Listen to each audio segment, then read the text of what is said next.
Assalamualaikum warahmatullahi wabarakatuh. Waalaikumsalam warahmatullahi wabarakatuh. Selamat pagi teman-teman. Hari ini kita kembali di podcast kali ini kita akan membahas tentang mata kuliah desain thinking. Tapi sebelum kita masuk pada topik pembahasan, mungkin mari kita perkenalkan dulu ya. Karena kalau nggak kenal itu maka nggak sayang, katanya sih gitu. Oke, perkenalkan, nama saya Siti Rukoya, saya mahasiswa PPG Prajabatan 201 dari kelas PGSD 06. Perkenalkan, nama saya Nur Istiqomah, saya dari PPG Prajabatan PGSD 06. Perkenalkan, nama saya Ayu Putri Febrianti, saya dari mahasiswa PPG Prajabatan Universitas Muhammadiyah Malang, kelas PGSD 06. Halo, perkenalkan nama saya dari Kirisma Diarwan, kelas PPG 06 PGSD Universitas Muhammadiyah Malang. Oke, sekarang karena kita udah kenalan nih. Ini mbak-mbak yang cantik-cantik dan ganteng, mas-mas yang ganteng ini adalah narasumber kita pada hari ini. Nah, kemudian di sini kita akan masuk pada pembahasan. Apa sih menurut kalian design thinking itu? Mungkin dari narasumber ada yang mau menyampaikan? Ya, mungkin dari saya, untuk secara garis besar, design thinking adalah tahapan untuk memecahkan suatu permasalahan sehingga terciptalah sebuah produk yang sesuai atau terciptalah solusi yang sesuai untuk masalah tersebut. Mungkin dari mbak-mbaknya ada yang mau menambahkan? Menurut saya design thinking itu suatu tahapan untuk mencari solusi sesuai dengan kebutuhan dari pengguna atau konsumen. Oke. Nah, jadi ini menurut narasumber, jadi design thinking itu adalah kita itu mencari solusi gitu dari kebutuhan seseorang gitu ya. Kemudian sekarang kita masuk pada inti pembahasan. Kemarin kelompok kita sudah mewawancarai seorang narasumber. Nah, di sini kita itu mengambil dari kalangan pelajar. Mungkin sebelum masuk pada inti pembahasan, mari kita simak dulu bersama video berikut. Assalamualaikum warahmatullahi wabarakatuh. Saya Ayu Putri Febrianti dari mahasiswa PPG Prajabatan Gelombang 1 Universitas Muhammadiyah Malang. Nah, saya sekarang bersama narasumber yang saya temui saat pulang sekolah. Halo, namamu siapa? Izzat Ramadan Agani. Kelas berapa? Kelas 6. Sekolah di mana? Sekolah di SDN 1 Mulyorejo. Sekolahnya full day atau tidak ya? Enggak, masuknya sampai Sabtu.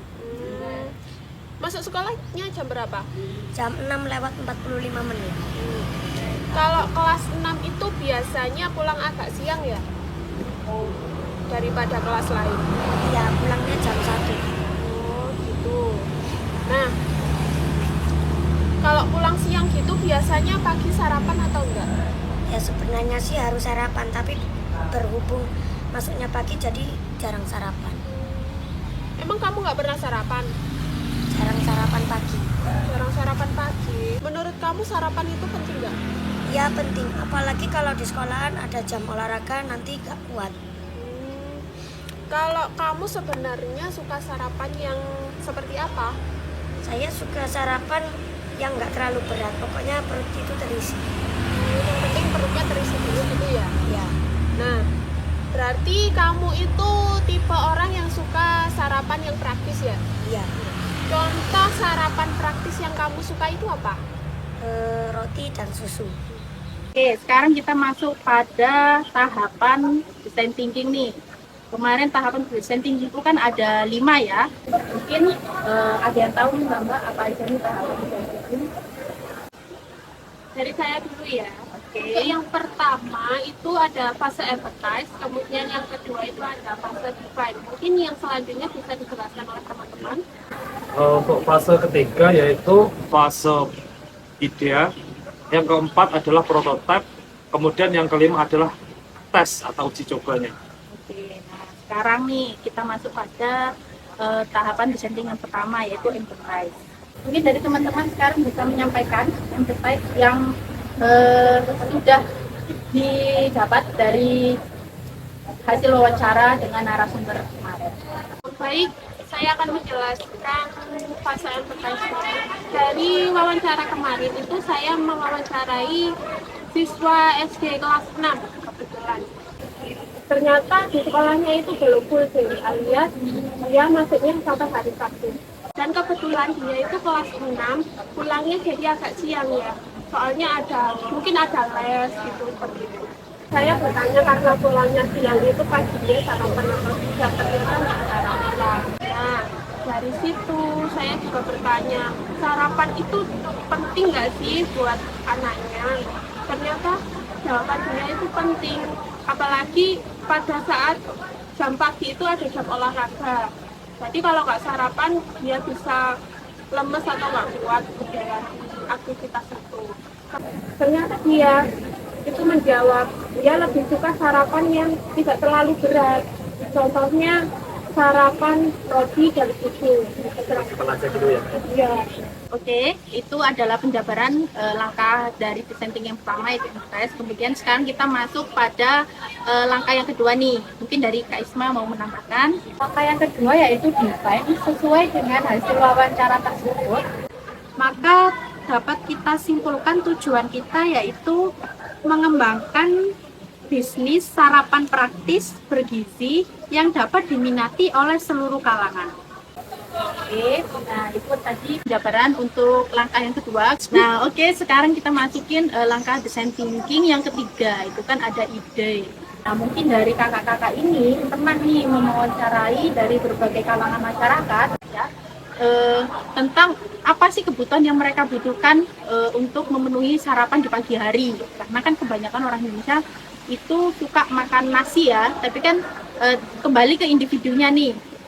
Terus mungkin dari Kak Riki pernah mau wawancarai? Dari saya, ini saya pernah mewawancarai teman saya ketika pagi hari itu apa toh menu sarapannya itu yang sering itu kan nasi ya. Tapi kalau dari teman saya itu untuk sarapan nasi itu kurang efisien karena kita itu butuhnya kalau pagi itu kan langsung berangkat ke sekolah ya, Gitu, nggak bisa ya. cepat-cepat untuk Oke, makannya. nah. Seperti itu. Oke, dari Kak Isma. Dari saya pernah bertanya kepada teman dan saudara ya. Mereka itu cenderung lebih suka sesuatu yang praktis. Contohnya mungkin ada sereal, terus ada roti, seperti itu. Oh iya ya. Oke, dari Kayu. Untuk saya sendiri itu pernah terjadi di saya sendiri dan adik saya. Kebetulan adik saya itu suka sarapan yang praktis seperti makan roti, sama solai atau dengan minum susu. Oke. Nah, ini kita sudah mendengarkan dari berbagai narasumber ini pengalaman mereka. Nah, memang kebutuhan setiap orang itu berbeda-beda ya untuk memenuhi kebutuhan sarapan di pagi hari. Nah, kemudian sekarang kita memasuki pada langkah design thinking yang keempat. Mungkin dari Kak Rifki boleh ditambahkan? Untuk langkah keempat ada tahapan prototype. Untuk langkah keempat ada tahapan prototype. Untuk prototype kita akan membuat sarapan yang praktis, Oh ya. yang efisiensi, ibaratnya dan juga tidak kalah bergizi juga kan.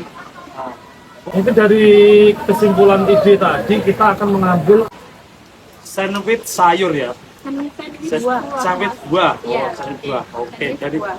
karena rotinya juga mengandung protein dan buah-buahnya juga mengandung banyak vitamin sehingga pengemasannya praktis, isinya juga dapat.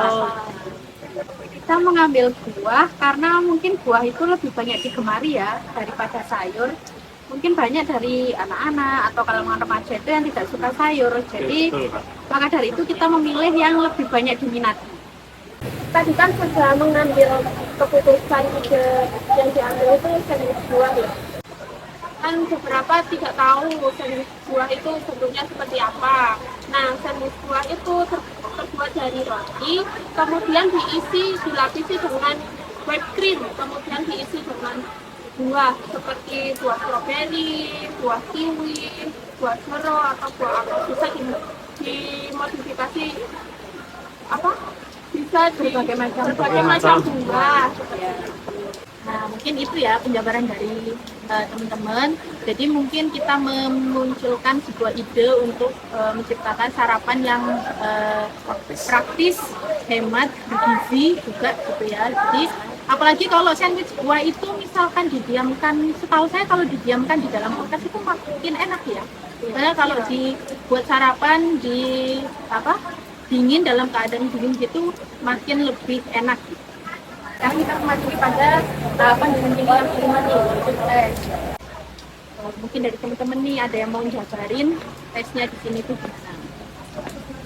Baik, tes dalam produk kami itu kita akan memasarkan produk ide bisnis kita dari berbagai kalangan, mulai dari kalangan pelajar, kalangan mahasiswa, pegawai kantor, dan juga masyarakat umum lainnya. Jadi bisa dari berbagai macam kalangan. Baik, begitulah teman-teman hasil diskusi dari kelompok kami dan penjabaran dari kelompok kami. Mungkin nanti untuk tahapan atau langkah-langkah cara pembuatan sandwich buah ini akan kita tampilkan di video ini juga ya. Nanti di akhir mungkin akan ada langkah-langkahnya.